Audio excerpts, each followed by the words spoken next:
Sticking with tech earnings, let's take a look at the after-hours action in Apple and Amazon. Both the calls are underway right now. Let's bring in Fast Money friend Gene Munster of Loop Ventures for more reaction to the numbers. He's been dialed into the call. So, Gene, what are the highlights so far? Let's start with Apple. Melissa, they guided revenue in line with expectations. You have to do some decoding of Luca's commentary. Basically, there's a big FX impact, a 6% FX impact in the September quarter. You highlighted this going into the call. That, in fact, happened. You need to factor that in. When you do that, essentially, it looks like that the numbers for the September quarter on the top line are going to be in line with expectations.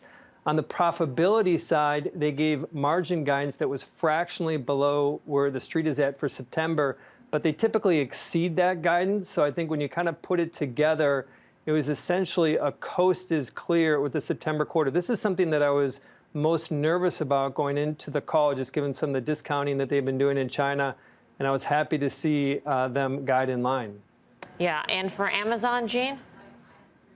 Amazon, all the good news came on when they put the press release out. The one takeaway is this, is accelerating revenue from 7% in the June quarter to 17%. Why is Amazon outpacing Walmart? The reason is that e-commerce is still in its infancy, and Amazon is reaping that. About 20% is bought online in the U.S., and Amazon's benefiting from that.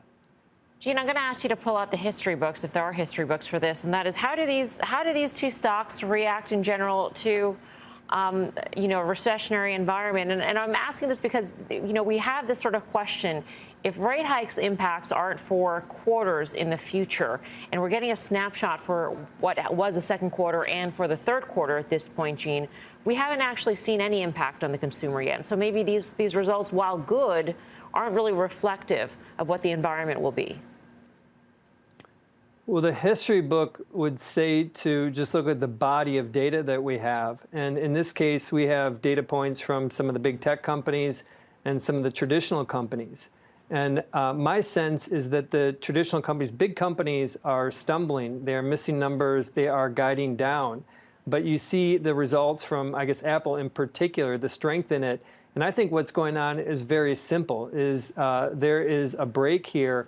And I think it underscores the dependency that we have, whether it's on Apple or Amazon, the dependency that we continue to have, not just about the last 2 years, but just year in and year out. And so I think that they will do better. We're seeing them do better, which means that investors can sleep better at night owning companies like Apple.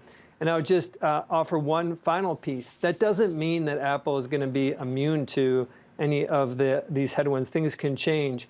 But this was a really tell. The September guide was a huge tell about the strength that they have. And they're a conservative team, and they're optimistic about September. So the simple takeaway is every company is going to be impacted, and Apple in particular is doing a better job because people just simply want their products more.